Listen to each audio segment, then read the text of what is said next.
We are about to embark upon a series of strange and exciting, dangerous adventures.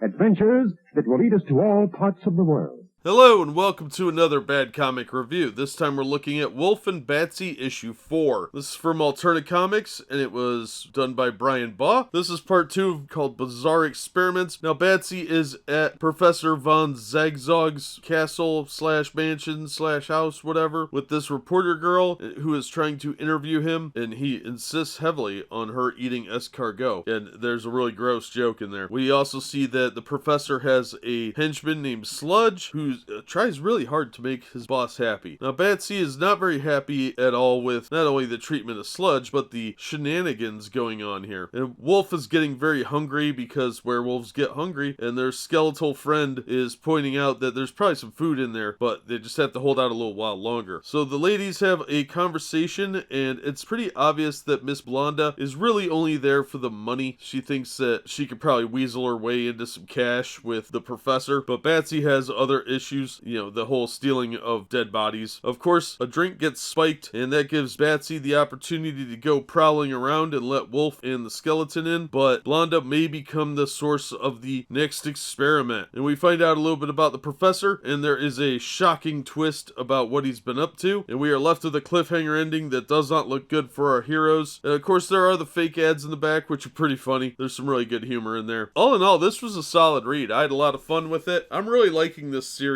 quite a bit. It's turning out to be very fun, and it's very lighthearted. There's some cheeky jokes and bawdy humor, and also Batsy is very scantily clad through the entire issue, but without actually showing anything too naughty. So no direct nudity, but there is definitely that sort of almost see-through nightgown that you would see in Italian horror, which I thought was funny. Obviously, the creator is a big fan of horror films and old horror comic magazines, so there's a lot of homage here that is really nice to see if you're a fan of those genres. But the art is really solid. I really like it quite a bit. He knows how to draw very well, especially with monsters, and it's a bit cartoony at times, but it works for what they're trying to do because it's not a super serious book. But I had a great time reading this. I highly recommend it. It's a very fun series. If you're looking for some lighthearted, semi-horror, semi-comedic book, I think this is it. It's a nice blend of different areas of entertainment, and I didn't feel cheated for my money at all. So if you can find this for a reasonable price, like the price of a new issue or less, I'd say pick it up. I thought it was worth it. Although this is a part 2, it's a decent standalone book. You get kind of a gist of what's going on and recaps through the dialogue and actions, so you're not going to miss a whole lot if you just jump in on this issue. I would of course recommend reading the previous issue as well, but you can enjoy this one on its own. I like the cover quite a bit. It does relate to what's going on in the book, and that's always nice to see. So a solid recommendation on all fronts for this one. I had a blast reading it. That'll do it for this one. Thank you so much for listening and supporting the channel. If you enjoyed the video, please hit the like button and don't forget to subscribe so you don't miss future reviews. If you'd like to help the channel out in other ways, links are in the description to various support methods. And as always, we hope to see you on the next one.